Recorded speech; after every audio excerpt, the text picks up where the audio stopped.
Hello friends, welcome back to my channel. तो आज हम बात करेंगे जिस टॉपिक पर, वो टॉपिक बहुत ही इंटरेस्टिंग होने वाला है।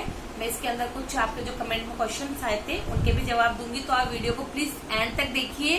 और वीडियो को जिन्होंने अभी तक सब्सक्राइब नहीं किया है तो वीडियो को प्लीज सब्सक्राइब कर लीजिए, लाइक शेयर एंड सब्सक्राइब जरूर कीजिए। और नए नए अपने कमेंट, अपने क्वेश्चन अपने पूछते रहिए, ताकि मैं उस पर आपको नई नई वीडियो बनाकर शेयर करती रहूँ। तो लास्ट तक देखना वीडियो को। तो आज हम जिस टॉपिक पे बात कर रहे हैं वो टॉपिक है कि मैं फर्स्ट टाइम पे ट्यूशंस कैसे पढ़ाऊँ। बहुत सारे मेरे पास क्वेश्चन ये वाले भी आए थे अब कि मैं फर्स्ट टाइम ट्यूशंस कैसे पढ़ाऊँ, कैसे स्टार्ट करूँ कि ताकि मैं होम ट्यूटर बन सकूँ, और किन बातों का आपको इसके अंदर ध्यान रखना है वो मैं आपको आज बताऊंगी। तो अगर आप घर पे ट्यूशंस पढ़ा रहे हैं या आप बाहर किसी के घर पढ़ाने जा रहे हैं बच्चे को, तो आपको किन किन बातों का ध्यान रखना है वो बातें आज हम आपके साथ शेयर करेंगे। तो फर्स्ट टाइम तो ये है कि अगर आप घर पे बच्चों को ट्यूशंस पढ़ा रहे हैं, आपके पास कोई बच्चा आ रहा है या आप चाहते हैं कि मैं ट्यूशंस पढ़ाऊं और मेरे पास ज्यादा से ज्यादा बच्चे आने लगे, तो उसके लिए आप क्या करें। तो आप सबसे पहले तो, अगर आप अभी किसी को पढ़ाना स्टार्ट नहीं किया है, तो आपके अड़ोस पड़ोस में जो बच्चे होंगे आप उनको पढ़ाना स्टार्ट कर दीजिए। आप अभी फीस मत लीजिए, लेकिन उनको पढ़ाना स्टार्ट कर दीजिए। शाम के टाइम पे अगर आपके पास टाइम है तो आप आधा या 1 घंटा, क्योंकि आप फीस नहीं ले रहे हैं तो आपके ऊपर ये बाउंडेशन तो है नहीं, आपको 2 घंटे पढ़ाने ही जरूरी है।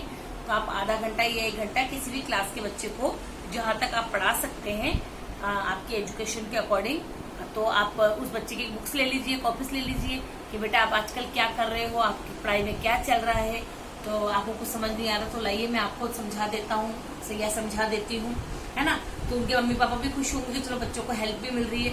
और जब बच्चे को इंटरेस्ट आने लगेगा, बच्चा कहेगा कि नहीं मेरे को बहुत अच्छा भैया या दीदी मुझे बहुत अच्छा समझाती हैं, मुझे पढ़ने में बहुत अच्छा लग रहा है, या बच्चा प्रोग्रेस कर रहा है, तो जब धीरे धीरे उसके पेरेंट्स आपके पास फीस लगा दे, ट्यूशन लगा देंगे और फीस देना स्टार्ट कर देंगे। क्योंकि कोई भी पेरेंट्स ऐसा नहीं कि आप उसके बच्चे को पूरा साल भर फ्री पढ़ा रहे हैं तो वो आपको फीस नहीं देंगे, है ना। और ऐसे करते करते आपका होम ट्यूशन स्टार्ट होगा।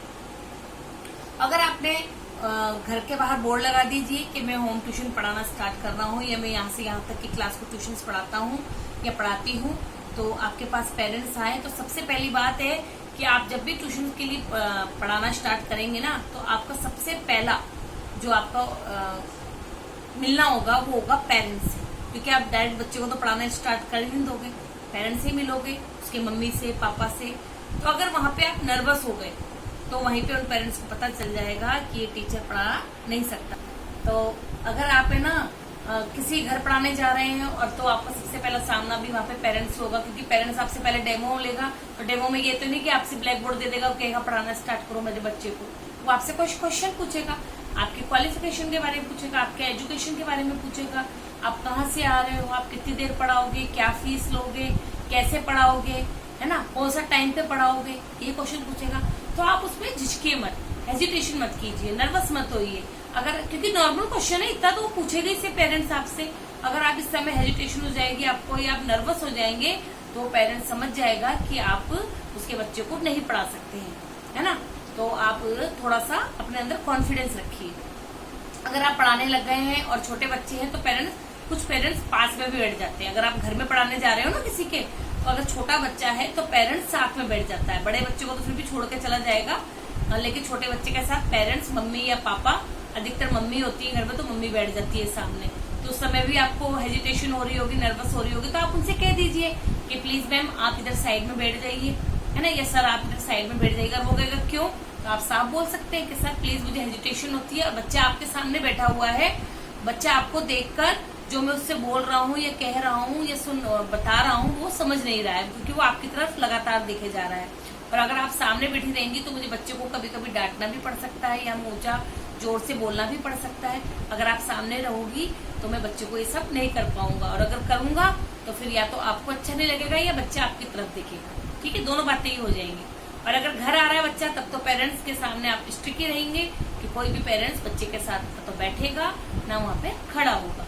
वो बच्चे के साथ 5 मिनट का जो आपके साथ बात होगी, उसके बाद वो बच्चे को छोड़कर चला जाएगा। अब आती है कि आपने पेरेंट्स से बात तो कर ली है, बच्चे के साथ आपको कैसे बिहेव करना है।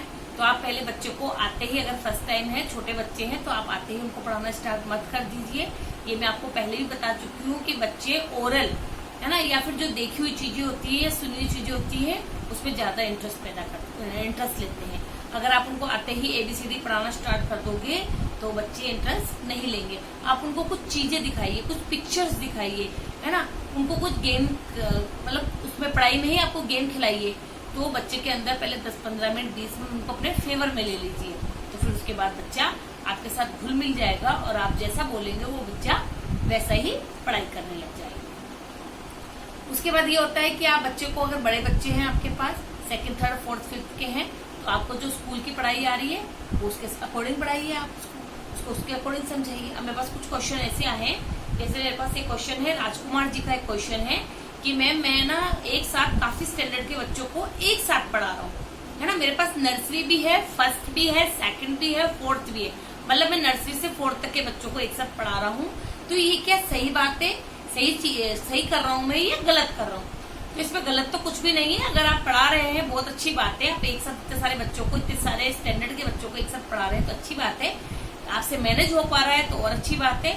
लेकिन जहां तक मेरा मानना है, मैं ये चाहती हूँ कि नर्सरी, LKG, HKG या 1st इनको आप एक साथ पढ़ाइए और 2nd से लेकर 5th तक के बच्चों को अलग टाइम पे, आप ज्यादा टाइम का गैप मत करिए। आप जैसे उनको 3 से 5 पढ़ा रहे हैं उन बच्चों को, सारे बच्चों को एक साथ, तो आप 3 से 5 उन बच्चों को पढ़ा लीजिए और 4 से 6 2nd to 4th, तो 1 घंटे के गैप में आप जो नर्सरी वाले बच्चे हैं, नर्सरी, LKG, HKG और 1st के बच्चे हैं, आप उन पर अच्छे से ध्यान दे पाएंगे, क्योंकि उनकी नींव आपको पक्की करनी है, उनको आपको मजबूत बनाना है, तो उनको बहुत कुछ सिखाने की जरूरत पड़ती है। और जो बड़े बच्चे होते हैं, अगर आपने उनको एक बार सिखा दिया या समझा दिया तो अपने आप बैठे बैठे वो वर्क कर लेते हैं, तो उनका इस तरह से टाइम सेट कर सकते हैं ताकि उनको प्रॉब्लम ना हो। क्योंकि एक साथ बच्चों को, आपको नर्सरी में बच्चों को आपको लाइन खींचनी सिखानी है, वहीं आपको 4th के बच्चों को मैथ्स में कुछ समझाना है, तो वो प्रॉब्लम हो सकती है। तो आई होप आपके क्वेश्चन का आंसर मिल गया होगा। 2nd क्वेश्चन मेरे पास एक ही आया है, तो एक पूछ रहे हैं मुझसे कि मैं होम ट्यूशन स्टार्ट करना चाहता हूँ, 1st to 5th के बच्चों को क्या क्या पढ़ाना चाहिए अगर वो सिटी के स्कूल में है।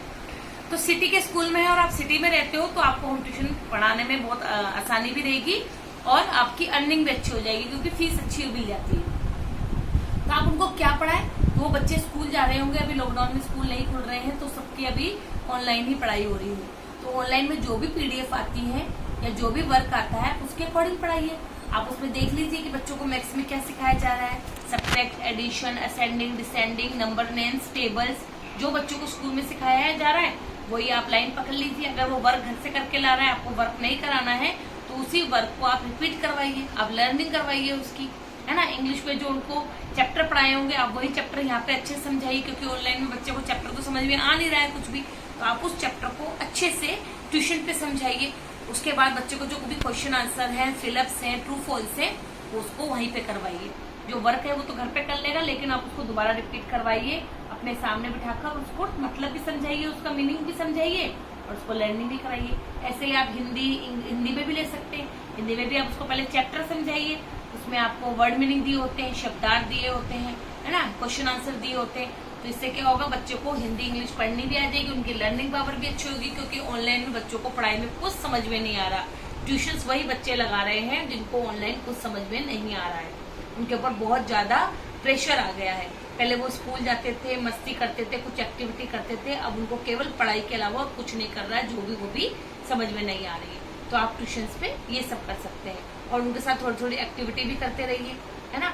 बुक के अंदर भी कुछ एक्टिविटीज आती हैं, तो मैम तो कुछ करा नहीं रही है, तो आप ही ट्यूशन पे उनको उस एक्टिविटी भी कराइए। इसके अलावा मुझसे किसी ने पूछा है कि मैम आप कौन सी क्लास को पढ़ाती हैं, तो मैं स्कूल में 1st से लेकर 5th तक की क्लास के बच्चों को पढ़ाती हूँ, लेकिन मैं ट्यूशन पे नर्सरी टू 5th या 6th तक मैं आराम से पढ़ा सकती हूँ, क्योंकि मेरा सब्जेक्ट आर्ट्स है, तो मुझे ना मैथ्स में बहुत दिक्कत आती है थोड़ी सी, तो मैं इससे ज्यादा आगे नहीं मैथ्स बच्चों को पढ़ाती हूँ, क्योंकि बच्चों को मैथ्स समझनी बहुत जरूरी है।